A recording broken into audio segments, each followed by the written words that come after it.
Hello, hello, hello. Welcome to Cinema Alley, and what a way to launch this live on Twitch. And I already get like double rated. Thank you, both Scorpy and Yuki of the Forest, for your raids. Welcome in, viewers. How are you guys doing? I am the Gothic Storyteller, also known on Cinema Alley as James Howe, and with us today is my co-host Chris Cup. Chris, how you doing, buddy? Doing swell. What do you know? The moment that we sit there and we do this live on Twitch now, and like, bam, double rated. Hell yeah. To be honest, they're here for the Jurassic Park. They're here for Jurassic Park, or however the hell the kids say it today. Oh my God! Welcome in. Hi Melly. How Yuki? How are you guys doing? Boop. Welcome in. Welcome in, Scorpy. How was the Beast Within? He looks scared. Chris? Well, it takes you a bit. Who looks scared? I thought Gothic always looked like that. Oh, bite me, Warbler. But Dinosaurs. welcome in, folks, and everything. This is interesting. We tried running it through Discord, through the stage, and uh, it I enjoyed stage, but I did not like that I could not make the cameras any bigger than what they were. Like, you can make them ginormous, but it's like I wanted like the things so cool. So we figured, hey, let's try this on Twitch and everything, because we've already done it this way through the film panels and everything. So for Cinema Alley people, there's so much lore that you guys have no clue unless you're a part of my Twitch community. So welcome in on that. So Chris, how's your week been? How's your week been? Before we get into the topic at hand, how's your week been? Long, and it's gonna be a long 3 weeks coming up. So, looking forward to that. Oh God, oh God, I feel that and everything. Today was like my week back into like heavy working and everything. I got a few projects kind of lined up. All thanks to Chris telling me that, oh, your YouTube needs base content, and so I kind of made a content bible and everything. And so we've been on this creative flow going. Thursday we got it going, and I'm kind of working on a few ideas to start getting stuff going. So folks, if I do not get to your chats, just know that it's both me and Chris are, we're going through the show and everything. We're talking about it. Any questions and everything, do leave them at the post show that we're gonna sit there and do. Once we wrap up this main show, we'll go into the post show where all your questions will be answered. So do save those for the time being. Mods, if you guys can like somehow save those up and everything, and then this is the first time I've actually done it where possibly Q&A towards the end. But we have so much to discuss. Our topic of today, which is in the title, is Jurassic Park. Chris, directed by Steven Spielberg, starring Sam Neill, Laura Dern, Jeff Goldblum, and Richard Attenborough. I'm ready for this. Yeah.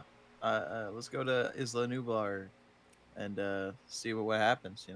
Now, see, like that's the thing that kind of confused me when I was like a bit of a kid and everything, and even still as an adult, it's like there's so many islands. And when like you like when you bring up like stuff like, oh, the T-Rex has been undefeated, it's like, well, I saw Jurassic Park 3, the T-Rex got her neck broken, and you're like, oh, that's the different island T-Rex, and it's like, what the fuck? Yeah. It's like, those are the discount T-Rexes. Yeah. And today we're gonna talk about Isla Nublar. We're gonna talk about the first one. A little bit of backstory. This is obviously based off of the book of the same name, Jurassic Park, by Michael Crichton. That was released in 1990. Wait, what the hell? Oh my God, Goose, are you dropping subs in here? Thank you so much, Goose. Chris, take advantage of this and everything while you're getting your dinner and everything. Thank you, Goose, for dropping the subs and everything. Thank you so much. And do I need to start undressing, or how does this work? No, you don't need to start undressing. It's not that type of subbing. It's not that tight. Folks, for those that do not know, Chris is new to the whole Twitch thing, so... Oh my God. Goose will probably like that, too. Goose would love that and everything. But the book is a cautionary tale about genetic engineering. It presents the collapse of a zoological park showcasing genetic recreated dinosaurs to illustrate the mathematical concept of chaos theory and its real-world implications. That's the book. And I kind of feel like in this movie, it definitely does take about half of that book and puts it into play for this. Because the synopsis, and this is a long-winded one, so I do apologize, folks. The film is set on the fictional island of Isla Nublar off Central America's Pacific coast near Costa Rica, where a wealthy businessman, John Hammond, and a team of genetic scientists have created a wild park of de-extinct dinosaurs. When industrial saboteurs lead to a catastrophic shutdown of the park's power facilities and security precautions, a small group of visitors, including Hammond's grandchildren, struggle to survive and escape the now perilous island. That is a fucking mouthful for a fucking synopsis, Chris. Yeah, I tried to read the book like a year ago, and it's pretty dense. Like, so We'll the definitely sit there. movie's Yeah, way easier. I would definitely sit there and say, yeah, like probably watch the movie first and you get like a kind of like a good enough sense of what it is about. And then probably go read the book. It's probably one of the few times I would say go see the movie first before you read the book, especially if you're not into like dense reading. I've read plenty of Stephen King stuff, and there's some stuff that's great, and then there's some stuff it's like, get to the fucking point, man. Get to the point. Yeah. It's like I've already lost interest.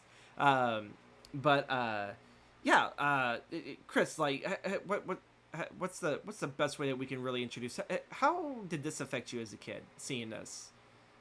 It was the coolest thing ever, and it made me love dinosaurs. I pretty much tried to find every book on dinosaurs I could when after I saw the movie, and I was just like, man, it'd be badass if this all became real. I Uh, I definitely wish I looked up the statistics of how many museums got like visits after Jurassic Park, where because you always have the T-Rex. That's always kind of like one of the main exhibits of any museum. oh yeah, I wonder if I there kind was of like an always uptick wondered in if that. that boosted sales. It's like everyone's like, yes, yes, yes, go see this movie. Yeah. Uh, or Oh at my least god. like make fake animatronics or something. Like I know there's a dinosaur park that's abandoned or something up north in Texas, like I think near Dallas, but Are I you haven't serious? checked. I think so. It's like I think I remember reading about it. It's like just dinosaur statues and like a small little dinosaur-esque park. And it sounds really cool. This sounds like I need to sit there and write a rip off of Five Nights at Freddy, which is already a rip off of Chuck E. Cheese, and just have people die in an abandoned dinosaur park. I mean, we don't we already have Willy's Wonderland. That's all we need. We don't need Five Nights at Freddy's. I still have yet to watch that film. I keep looking at What? it. I keep Oh looking my at it in your god! Voodoo account, and I've not sat there and It's watched it. And I love Nicolas Cage, so that was a big selling point. I still haven't seen it. it's better than Five Nights at Freddy's, and just like it's just ultimate little fun little movie. Definitely, definitely. I do remember at a young age. Like I think, as much as I enjoyed Jurassic Park, I think Godzilla 1998 sat there and really fueled like that love for giant monster movies. But like Yeah. this one right here was like the one where it's like, oh shit, like this could be real. Like these guys seem like they're not nearly as big as Godzilla, but they're just as deadly. And seeing the Triceratops, and it's like, oh my god, it looks so real. While Laura Dern has like a armful of Triceratops shit, that she's Yeah. into, and But like that's something that attracted Spielberg to the project in the first place is like wouldn't it be cool to see a dinosaur movie where like people aren't like running and getting murdered by the dinosaurs, you can actually go up and touch them and yeah. like all the herbivores and stuff, and it was definitely a departure because a lot of the dinosaur movies in the past have been like, oh, they're just trying to kill us. So And also it's two a dinosaur wonderful movies thing. of the past. Their idea of a dinosaur movie is let's green screen a like an iguana or like a bearded dragon. That's our dinosaur, and it's like, what the fuck is this? And it's like you laugh at it. It's cheese, but that's what they were working with. That was their reptile that they could sit there and do. But Yeah. yeah, like this film definitely sit there and changed a lot of things on how you handle dinosaurs. Like there were films back then that kind of did it, like Valley of Guanji and everything. I don't know if you saw that one. I don't think no. It's like a weird dinosaurs meets cowboys meets supernatural, stuff, and it's like these guys steal like this little mini horse that belonged to a gypsy, and she kind of puts a curse on them. And when they come to like the Valley of Guanji, it's like kind of like a place that's been untouched by man, and there are dinosaurs that actually exist. And yeah, like they're fighting, I think like pterodactyl, and they fight like a giant T-Rex, and you're seeing cowboys, and I think Native Americans, try to sit there and like take ropes and try to hold down the T-Rex while they're trying to stab it. And this is like, I think 1953, I think. Don't quote me on that year, but yeah, of that era. And who sat there and thought that looking from then and then now, it's like, yeah, you can't rope a T-Rex. Like there's no way. You can't even rope a raptor. This movie proves it. I mean, you can trank them. Yeah, but how much do you have to trank these fuckers just to get them down? What did you say in this Lost World? Like 2 elephants worth of tranquilizers or something? I don't know. Are you serious? Holy shit. I don't know. That one's a Jurassic Park film. Sadly, I don't think it's bad, but it's not really one I go back to. Yeah. Yeah. I mean, Jeff Goldblum didn't, I guess, sell it quite enough. the first two are the only ones I go back to. Like those are the go-tos for me. Well, that's because like they're both based off the book, and of Yeah. course, Lost World was written just so that I don't know if Spielberg was attached to Lost World. If not, No, yeah. was he? Okay, so Yeah. then yeah, I mean, I he think they all directed it. pressured Michael Crichton, who wrote the screenplay actually for this movie as well. They pressured Yeah. him to write like a sequel just so that they could make another movie, because they didn't want to. They didn't want to just sit there and just blatantly make something up. They're like, hey, go write the book, so then we could just take your ideas and go do this, and which is generally role reverse in Hollywood when it gets to it. But we are going to sit there and jump right into our talking points and everything. Chris is going to sit there and lead the show for today, because quite frankly, his talking points were like the best ever, anything that I could come up with for this. So I'm blowing a lot of Oh, hot air up Chris's ass, thank you. because when All I right. read this, I was like, why the hell do I need to even add any more to it? Like, this is great and everything. Yeah. So, Chris, take it away and everything. What did you bring to the table to talk about Uh, Jurassic Park today? well, I mean, when I was reading the script, a lot of what jumped out at me was the characters are driving the story, even though like there is a plot, but like the characters drive the story and pique the audience's interest. And basically, Alan and Ellie are those vehicles for that. So, uh, like as they're going on the tour, they don't stay put and just go on the tour with Hammond's little show, I guess, Mm-hmm. presentation. They jump out every chance they get to see something interesting, because that's how well developed their characters are. They're interested and fascinated with this little wonderland that Hammond built, and we get that. Uh, I guess their intrigue when they jump out of the presentation to go watch the eggs getting hatched, and when they find out raptors are being bred, like take us to the Mm-hmm. raptor paddock and show us what you're doing with that. And on the tour, like Alan sees a jeep off in the distance, and he jumps out off the moving SUV tour to go find the six-eyed triceratops. And just little things like that. Like the characters are driving the story, and like this could have been like the most boring movie ever by Mm-hmm. the beats and just telling us how things happen. And we see things, we're taken there by the characters instead of just the story taking us there. And that's the kind of the first point I was wanting to make. uh I wanted to sit there and also interject, because the thought just came to me about this. Um, isn't this just grown-ups and Willy Wonka? They get yeah. invited to go on a tour to not a factory but a giant zoo for dinosaurs. Instead of a few children making a few bad mistakes, it's a lawyer getting eat on the shitter by the T-Rex. uh, The it's not the poacher, but like the wrangler, he gets eaten by the things he wrangles. yeah, Um, but like he he wasn't against the whole idea of the park at the beginning. He was like, they should all be Y- destroyed. yeah, even though we ended up like apparently was it like in the sequels that we learned that they won't live that long? They only live like up to like a certain amount of years and then they pass on? Or was that Well, I explored in mean, the sequel trilogy? they mention it in this movie that they have to be fed an enzyme or something, or else they go into a coma and die within a week. Oh, okay. So that was like that was their failsafe for, hey, let's not let these fuckers leave the island Yeah. and And that not happening on the second site is what triggers the second movie. Is these dinosaurs supposed to be dead, but we don't understand why they're not dying. So can you go figure out what's going on there? And that's the plot point that's explored in the sequel. okay. But yeah, So you mentioned about like the exposition was like one of the things you want to sit there and bring about. You've read the script, so obviously you know that script is dense. Like there's quite a bit of dialogue in it, but even the dialogue is heavy. Um, yeah.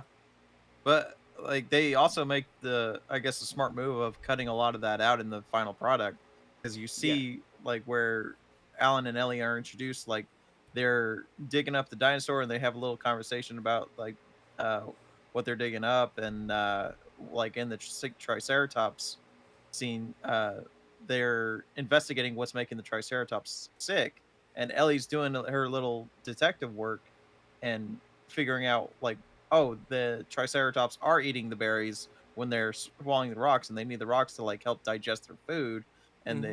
they get sick every 6 weeks because that's what's happening.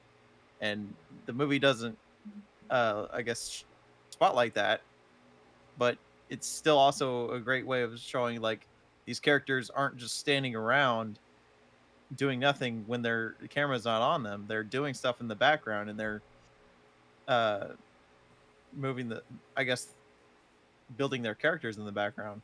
Because Yeah. also when you go back to before they like split up, you see a rock in Ellie's hand, and in the script that's where she's like deduced like, okay, that's what's happening. They're swallowing these rocks and they're helping them to help them digest food, and then they're swallowing the berries at the same time. Oh, Uh okay. yeah. I always sat there and thought So that those were just like little editing hiccups of continuity and everything where it's like, oh shit, we like what we completely forgot that she was picking that up. Like we couldn't find like an alternative shot without that or anything. I think it also like it just you know how you like we were taught like if it doesn't push the story forward, don't put it in there, you know. But that's something you can have in the background. You can, I guess, Yeah. because they intercut it with Nedry's sabotage of the system. Yeah. And everything. But like I also kind of like feel like when it comes to writing it, it's like just get it all out there. Because like even then I sit there and feel like when we're told to like edit if it doesn't serve the story, but like maybe it does actually help push like the next thing going. Like Mm, it's not like a major contribution to it, but like it's something that most people look at as, oh, that could be cut. Is like, but that's a part of that person, and it's something that like I feel like the act that's more for the actors, because I feel like mm. Tarantino does that too, where like there's like a lot of stuff that's like it's not meant for the Happening screen, in it's the just meant for background. the actors and everything. Yeah, like what you mentioned, and then he just like he just cuts it in the post. Even though most of the actors like, oh, I thought that was so cool, but I also understood why did Quentin cut that because that was not meant for the screen. But Yeah. um, Th- yeah, it's like There's a it's oh sorry. continue. Oh, there's another point when they're jumping out of the little video tour and seeing the eggs in the hatchery. You get exposition in the script. Like Hammond is talking, I think, to Malcolm or Ellie in the background, and they're talking about like stuff about the raptors or the birthing process and the genetics behind everything. And the shot in the movie is lingering on Alan holding the baby raptor, and Mm-hmm. is playing up that ominous like tone that these things that are being birthed right now are raptors. And we've already saw it earlier in the film when Alan is scaring the child with the little claw, Mm-hmm. like how dangerous these raptors are. And I think that was Spielberg does that a few times, I think, in this movie. Well, Like, he uh, also did at the beginning. We didn't see the raptor itself, but we saw exactly how dangerous it could be, yeah, even without the eye even looking at it, and just hearing as it's like I think it latched onto a dude's arm or like leg. I think he did both, and it yeah, just took him and everything, and then yeah, and then for Alan and them to sit there and to up the scare factor of like how that they'll flank you and everything, and that they just don't kill the kill, like they have that little back hook that will just just little seeds yeah, planted. It's awesome.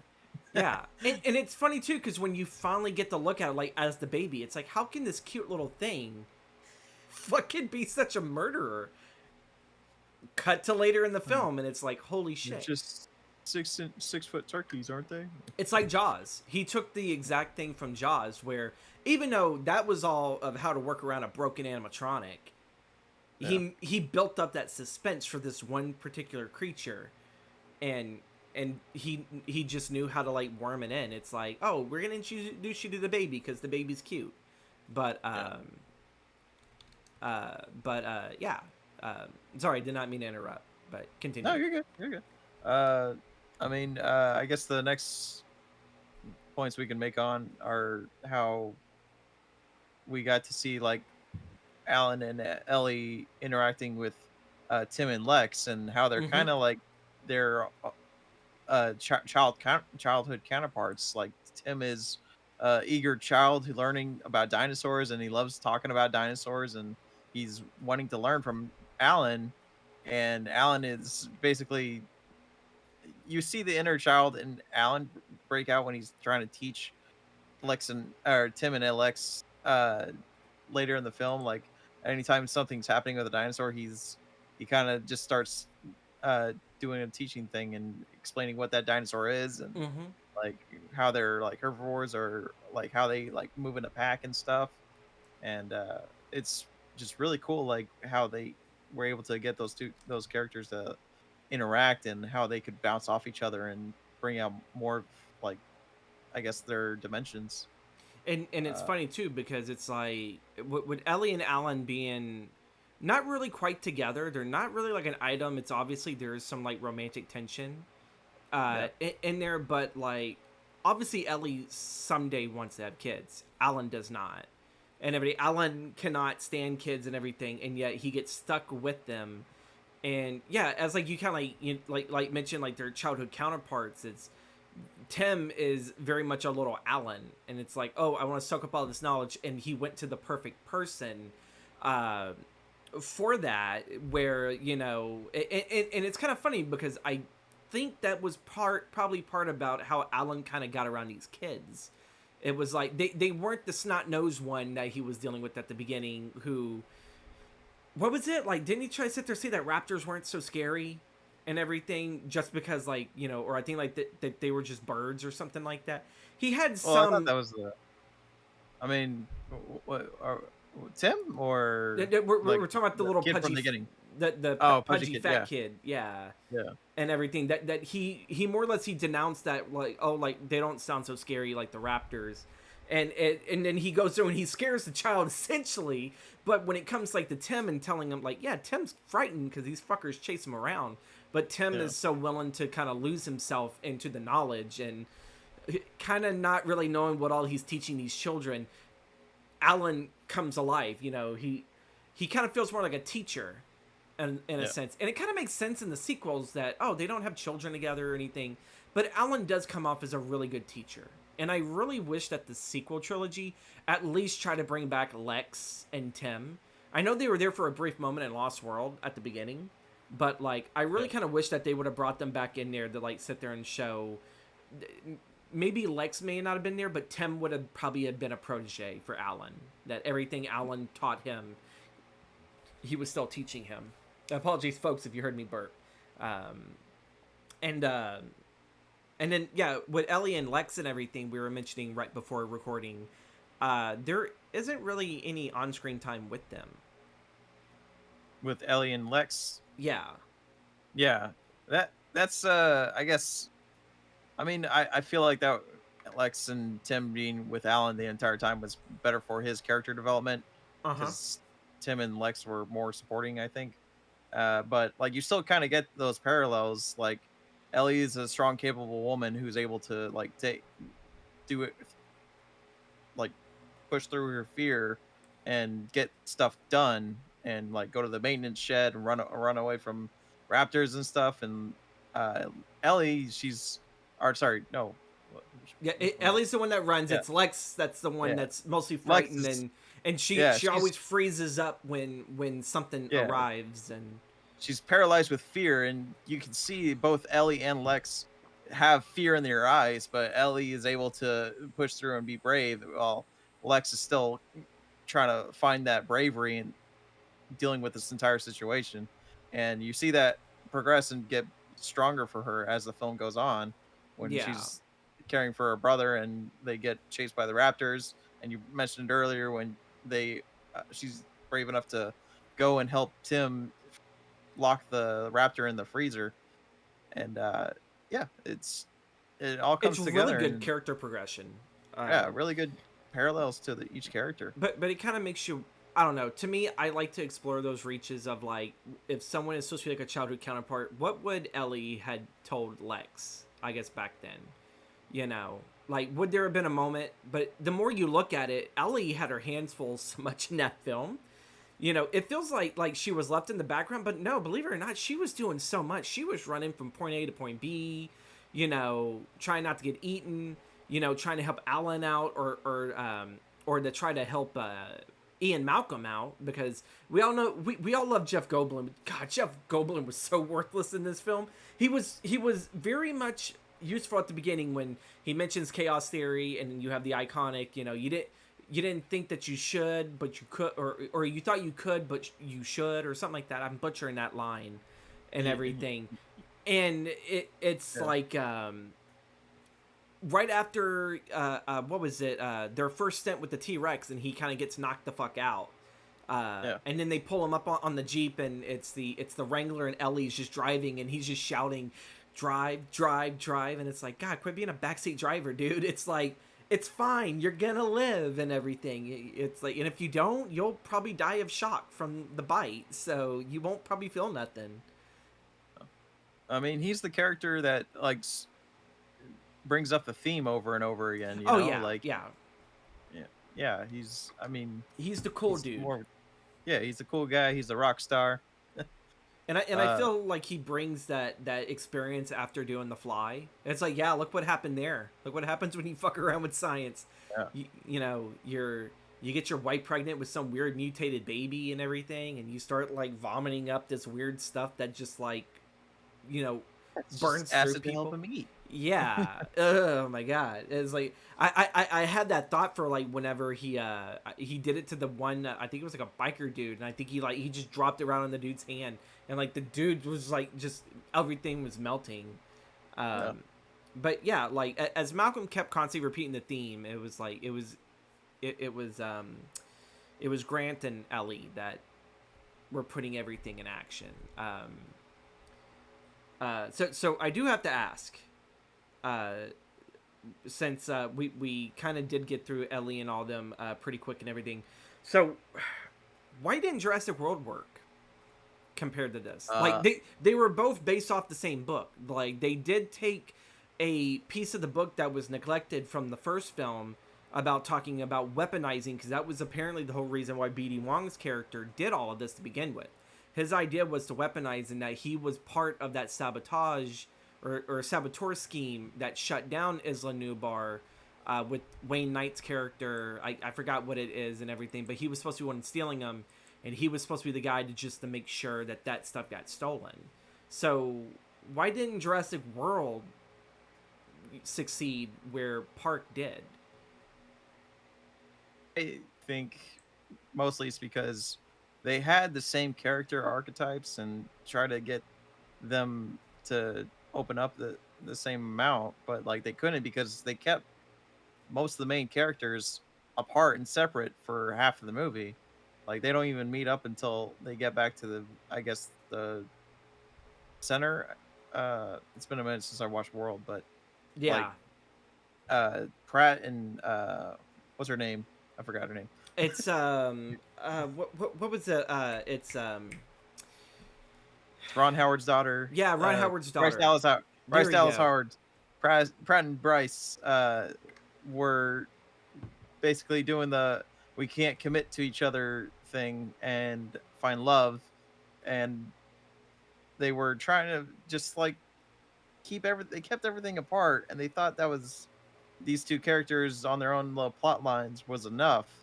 But Jurassic World failed, I think, because these characters didn't get enough time to interact with each other, and there was Hmm. just too much noise, like story wise.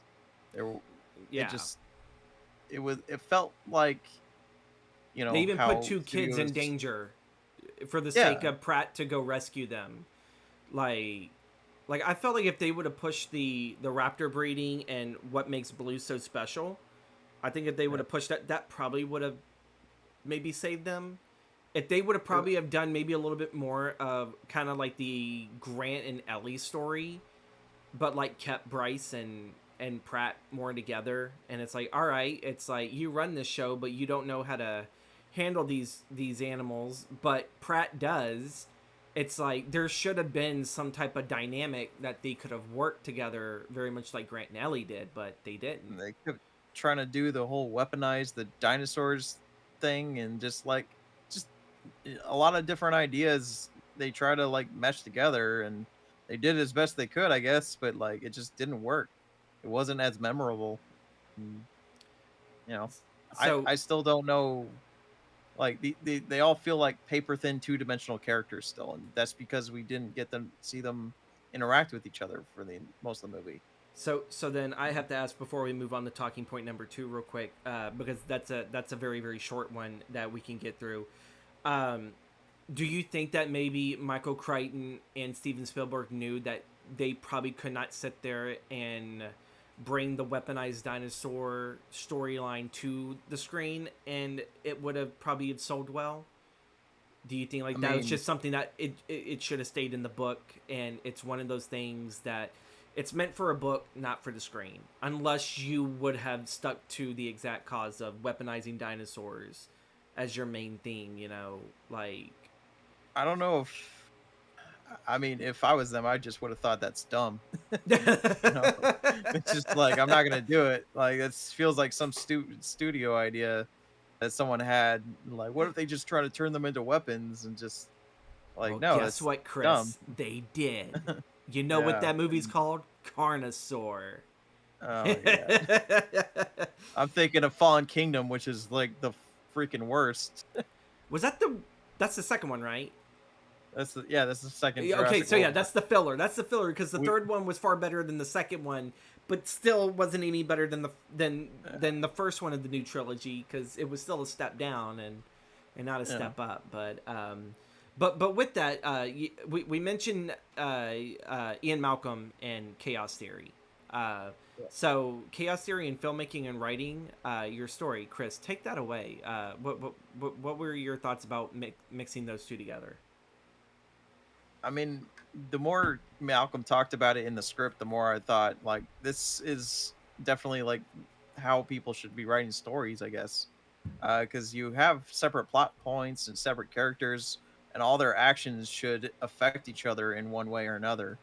And that's what happens in the story, and that's kind of like why everything gets kick started to begin with, because Nedry's actions endanger everyone in the park, and no matter how small a character's actions, like Alan Alan jumping out of the tour bus or the tour to go see the Triceratops leads to Ellie getting separated from them and needing to stay with Hammond's group the entire time, and that leads to the park getting power back and its system back online, and it's just little things like that.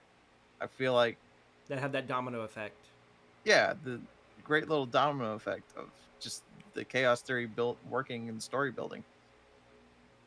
And then you also have when it continues on with what Ned did with locking the password in, and then Yeah, Samuel Jackson's like that goddamn motherfucker, and then it's like you I think he gotta was able to squeeze in motherfucker.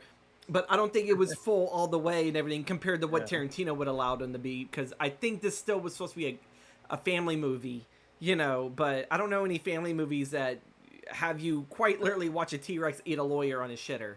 It's like, I'm Yeah, I sorry, mean, it was it's the the moral of '90s. the story. Don't be a lawyer. And don't be a blood sucking lawyer. But believe it or not, so in the book, I actually heard the lawyer lives, but the lawyer has a really good story arc where like he actually does come out a hero, Oh yeah. because a lot of people looked at him as like, oh well, you're just a lawyer, you ain't gonna be much of anything. He's the one that fucking survives and like helps like I think Ellie out and everything, and I think he has like a bit kind of almost like I think we get like a bit of it with the Wrangler, kind of with the Raptor Wrangler and that and everything. Muldoon? Yeah, Yeah. Muldoon and everything. I think they kind of gave a little bit more of that to him. But yeah, the damn dude was able to survive, get on the helicopter, and go home Yeah. and That's everything. cool. And I Mhm. think in the book, obviously, I think he sued and everything because it's like I survived, I'm suing. Yeah. Um, but yeah, like when you have that, and then when Ned had hacked it, and then um but because a lot of people always wonder what happened to Sam Jackson's character, and really it's not written off, but you do see his arm when Ellie goes to turn the power back on, which was Yeah, supposed to and reset everything, and then you have that arm there, and like, you know, even with that kind of like headbutting relationship that Ned and Jackson's character did, and then the end result of that that he had to go out there and he had to go turn it off and turn it back on just to get back into the system. yeah. I like how that patterns off too and everything, and I want to sit there and say that there was a lot more between him and Ned that were said that I feel like I'm missing, but it's been a while Well, since I've I seen the film. mean, the most of the conflict there was Ned and Hammond because Nedry was doing all this because he wanted more money from Hammond, and Hammond Yeah, was like, no. yeah, Hammond was on a budget. For a millionaire, he was on a budget just to keep this, or just to kickstart um, this show going. But It's I ironic because he says spared no expense the entire time. exactly. Spared some expense, probably a little bit. So I think right before we wrap this up, there is one last question I must ask you, Chris. What experience do you have in your writing that can equate to chaos theory, from what you shared with us um, with all that? Like I know that like we always talk offline and everything, but like I like mentioned like Quentin Tarantino only plans out the first act, and then after that he lets the characters tell the story for him. I believe King does something like that, but he doesn't plot anything. He just listens to the characters. So Yeah. like, do you have any experience sharing with the chaos theory? I mean, lately I've been not writing the endings, I guess, Mm-hmm. and that's mostly because I want to try to like see what happens at the beginning first before like you go forward and see what happens. Like you have a general idea of where the story's going, but like you shouldn't stick to an ending. Like I know Jurassic Park uh almost didn't have the ending it had because they were worried about like the budget and the CGI not being able to do the Jurassic the Tyrannosaurus Rex ending, and like they weren't sure how to end the movie, but like, just don't, I guess, hold yourself to something when you're writing and the characters are doing something different, Mm-hmm. you know. That's kind of, I guess, all I got to say about that. Well, How about you? I feel that and everything. It's like, because like even I've done that. Like when I did Black Cat, I didn't plot anything out. I just had an idea and I ran with it, and I just kept writing all those drafts until everything started forming. Yeah. But I kind of feel like when most people, when they feel like they plot, and I mean they plot everything, uh, that they think it's gonna help them shed off like drafts, like the number of drafts that they got to do, and it's like I feel like no matter what, if you gotta write it 12 fucking times, you gotta write it 12 fucking times, you Yeah. know. Don't be scared to go back and change something if you feel like you can do a better ending, and if it also is in line with what the characters would do Mm-hmm. with what you've set up. Yeah. Before I keep sitting here saying before we wrap this up today, I just want to sit there and drop. What is your favorite moment in this movie? You know, we talked about the characters. We talked about this. What is your favorite scene in Jurassic Park? Definitely the Tyrannosaurus escape. That iconic thing where the banner drops and everything. Where's the goat?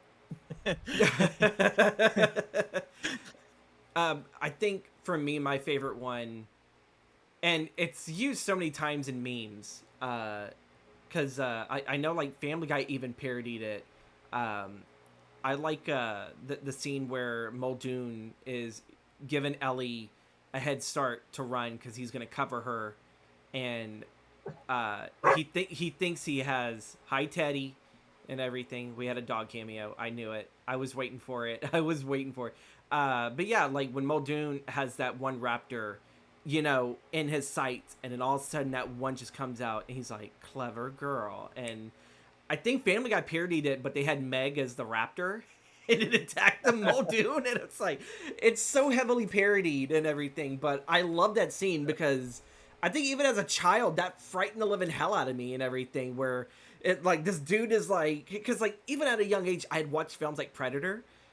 So seeing I was like, oh my god, like something's not gonna happen, something's not right here, and then all of a sudden it pops right in, and it's so smooth, and it's just that expression, and it's like favorite scene to me. That's my favorite scene. You know, I'll always go back to. It's the most. I think it's the most quoted line in the movie.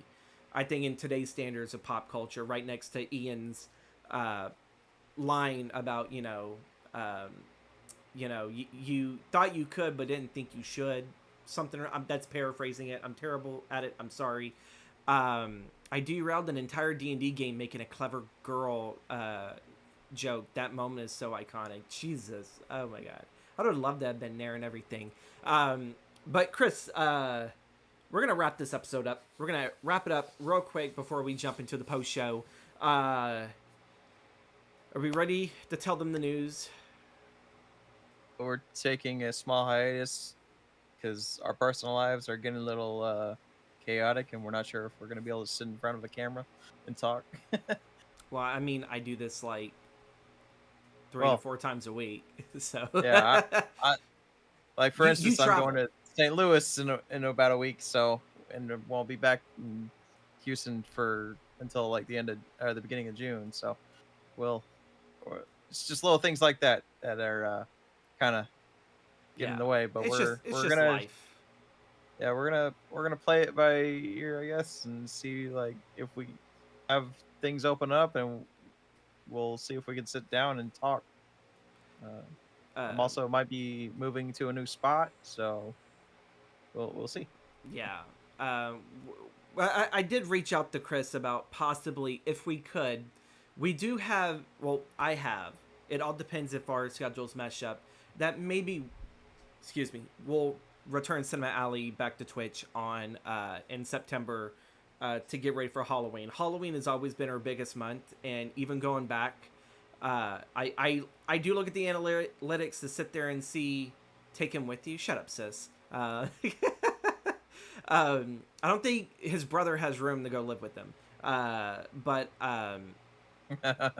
yeah. And again, it's like the moment Chris dirties a dish, I'm going, complete, whatever happened to Baby Jane and I don't think you would like living with my brother. Of the two of us, he was the messy one, and that's still true today. Oh god. Then I would probably be the Jack Nicholson that fucking flings the plate against the wall at Adam Sandler's head, and it's all like, "I said over easy," and it's like, but mine would be like, "I fucking just did the dishes." Oh my god. But we are thinking, hopefully, if things go well, that we will come back for September. Halloween has always been our year, it seemed. We seem to kick so much ass, and we got so much so many compliments and so much feedback from our October run, because we did like an episode a week, I think. Yeah, I think so.